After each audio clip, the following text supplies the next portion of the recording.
spot Greenville. I wanted to cover something with you, our followers out there this morning. And I wanted to talk about proper washing techniques. And this is not exhaustive. I'm not going to be able to cover every single little detail, but there's a few things that I thought that would be a good idea for me to cover, because it is true that 95%, and that's just a number that I guess based on what I see here and what I've seen in my experience in my 20 plus years of being in this business as a career, that 95% of the paint blemishes on any given car are there due to improper washing. So this could be due to an automatic car wash, or it could be due to improper washing techniques done by the owner of the vehicle. So I just wanted to cover a few things that I think, like I say, will be extremely helpful. I mean, you can dial this in, you know, you can go as far as you want with this, but like I say, there's a few things that I want to discuss with you. A few little tools that you can use while you're washing. And this is how we wash here. So actually I'm going to talk about two techniques to wash. Okay, one is going to involve if you're using a foam sprayer, and like I say, everything we do here, I'm not saying you need to do on your car. You know, the cars that we wash here, we wash because we do wash every car that comes in for every service, whether it be window tint, our ceramic coatings, clear bra, you know, paint correction, color change wrap. It don't matter. Everything that we do, every service that we do wash the vehicles ahead of time. So, and like I say, if we're doing a paint correction, you know, we're doing a decontamination, we're doing a clay bar, which we kind of consider that almost part of the wash as a final part of that. So I'm not going to get into all that. Okay, I'm going to just talk about you're home on the weekend, you have a dirty car, and you want it clean. And this really pertains to coated and non-coated vehicles, because the thing with a coating, or really, you know, in any car, is, and one of the things I've been seeing with some of our customers, and out of the hundreds of cars that we've applied our Ceramic Pro coating to, we've had a couple who have ended up getting some water spots, and so I just want to clear that up first, because water spots, okay, what happens is customer gets their car coated, and now it beads up ridiculously, right? So, and what happens is, you know, I don't know why some of our customers, you know, maybe we probably just didn't educate them properly or explain it properly. So that's another reason why I'm doing this video. But some customers believe that because your car's ceramic coated, that you can just rinse it off with a hose pipe and then walk away from it. And that is definitely not recommended, because what happens is, you know, when you have like city water or well water, or, you know, any type of water, and we don't see this with rainwater so much. And my wife's car is ceramic coated, and we drive it in the rain and it sets out in the sun after it rains sometimes. We never have an issue with acid rain or water spots. We don't have an issue with water spots, period, because we do what I'm about to tell you to do. So anytime you wash your car, number one, you don't want to do it in the direct sunlight, and number two, you want to make sure that when you finish washing it, that you're drying it off properly. Because what happens is, I say one of the cars we ceramic coated, the customer come back and said, hey, I didn't have all, you know, these water spot issue before my car was coated. And what happened was, like I say, they thought that they could just hose it off and leave the water standing on their car and baking in the sun. And what happens, there's calcium and mineral deposits that's in the water. And when that water, because now you got this crazy beading effect going on, right, because it's repelling. But what happens is that those water droplets sit on top of your hood or your roof or your trunk, and the heat's beating down, and you got a black car, and it's basically baking, so the water's evaporating, and the stuff that's in the water, like the calcium and whatever's in there that's leaving these spots, is sitting on top of the coating. Okay, and they actually come off quite easily in most cases. We recommend apple cider vinegar is like one of the cheaper solutions. The other solution is Car Pro Spotter. It's a spot removal product. And then, you know, sometimes for us it's just as easy just to do a quick polish over it, so if that happens. And anytime that has happened with customers, we always take care of it for them, and then we just make sure they understand in the future. So, but getting back to proper washing technique, and we do sell all the non-professional stuff that we use as far as what we call maintenance, which when we talk about maintenance, we're really talking about washing, because like I say, our ceramic coatings require no maintenance in the form of waxing or sealing or any of that sort of thing. We handle all that in-house on an annual basis. So when I talk about maintenance, I'm really talking about washing, okay, for ceramic coated cars. Now, if you got a non-ceramic coated car, then your maintenance would require doing a seal coat every 6 months or a wax coat every 3 months, okay? But we're just going to really talk about washing. So the first thing, so like I say, we have the foam technique. That's what we use here. So we have a pressure washer, and we actually use this, which is crazy. It's not an expensive pressure washer. You can actually order those on Amazon, or you can pick up one here. We sell a whole kit with it. So we've kind of, you know, we figured this thing out, and I've got a very expensive large gas power washer, pressure washer. But the problem with those, you can't, when you have that engine running, you know, you can't just lay the wand down and go to washing and let the engine run, because you got to pretty much constantly be circulating water through the water pump. So you end up ruining the water pump. So it's not that we were trying to be cheap and buy a lesser expensive pressure washer. It's just that these electric ones are on demand. And I will tell you, the same, like I say, same one we use here in our shop, it is flimsy, so we mount it to a beam so that it becomes not flimsy, and then we do an extension hose so that we don't have to ever move the unit. And as long as you leave the unit in place, say we've been using that one back there for a couple of years now. Now we have had to replace hoses. We had to replace actually the nozzle for the first time recently. And the electric ones, they don't work like the gas powered as far as the hookups and all. So when we sell a kit, we've already got the extension, we've got the cannon that comes with it, and we've got all the attachments that make it work. We basically sell the same setup that we use here. Like I say, you don't have to get it here. You can get all this stuff on Amazon if you want to. We're not really we sell products because our customers, for their convenience. Because for the longest, we didn't sell products. And I'll say, go to this, here's the link, write this down, go order it. Finally, I said, you know what? Why don't we just sell the stuff if they want it? And that way it'll be easier, because our customers are really looking for more convenience.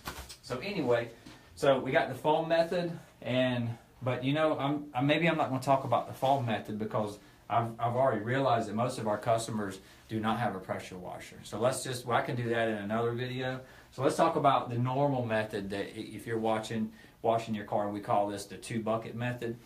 I will say the thing that I like about the foam, and you can buy a foam-like tool, and you can get it on Amazon, and it basically hooks up to your regular hose pipe, and it kind of does create some kind of foam on your car, but it's not intense like this. So that would be an alternative if you didn't want to do the pressure washer. But the foam, the reason I like foam, and like I say, when we wash a car, we actually do a decontamination. So we do like iron fallout, and we get rid of all that stuff. You're not going to need to do that every time you wash your car, so I'm not going to go into that. But what I do like about the foam is it goes ahead and spreads a very aggressive chemical, and we use chemical guys, Maxi Suds. Again, you can order this on Amazon if you want. But this like creates intense foam, and I say we use specifically when we're with the foam. We don't use this in a bucket. But what it does, it kind of starts aggregating the dirt on your car, so it's almost like a pre-wash, and it starts getting a lot of that stuff to run off, and that's what I like about the foam method. But like I say, assuming you don't have it, next best choice is the Optimum No Rinse. This product is awesome. I mean, it's actually made by a competing coating company, but it is a great product. It's the only one that I've found that's like it, and a little bit goes a long way. So this is what we recommend specifically for coated cars, because there's no kind of wax or no kind of silicones in it. Because when you have a coated car, you don't want to do like a quick detailer, because you don't want to put wax back on top of your coating, because you're defeating the purpose of coating to begin with. You don't want to use a zip wax car wash with wax in it, right? So you want to use something that's going to clean really good, and it's going to not allow grains to scratch the surface of your paint. That's what this does. This actually, I don't know how it does it, okay? I just know it works because we use it. We actually use this now only, if we were doing the 2-bucket method, we would use this as a wash, but what we really use it for is a quick detailer. So we mix this up in a Zep bottle. I mean, it literally, like a 32-ounce bottle, you're going to use like the very top. This product goes a ridiculously long way. And we use this in place of like you would use a detailer by McGuire's where you're doing the spray wax. This would take that place. This is something you can clean the dust off your car if you're in between washes and you don't want to scratch it. So, but you can also pour this in a bucket, and I'm pretty sure it takes, I think it's add 1 ounce to 2 gallons of water, and I believe that 1 ounce is 2 of these capfuls, if I'm not mistaken. But anyway, I mean, this will last you a long time. So what we do is, so we have our buckets, and you can see, and these are the buckets we actually use. You can see how nasty, filthy they are. But we have a grit guard in the bottom, and that is another key tool that you need. You need this grit guard because what happens is, okay, so, and you're going to have, one bucket's going to have soap, and one bucket is going to have clean water in it.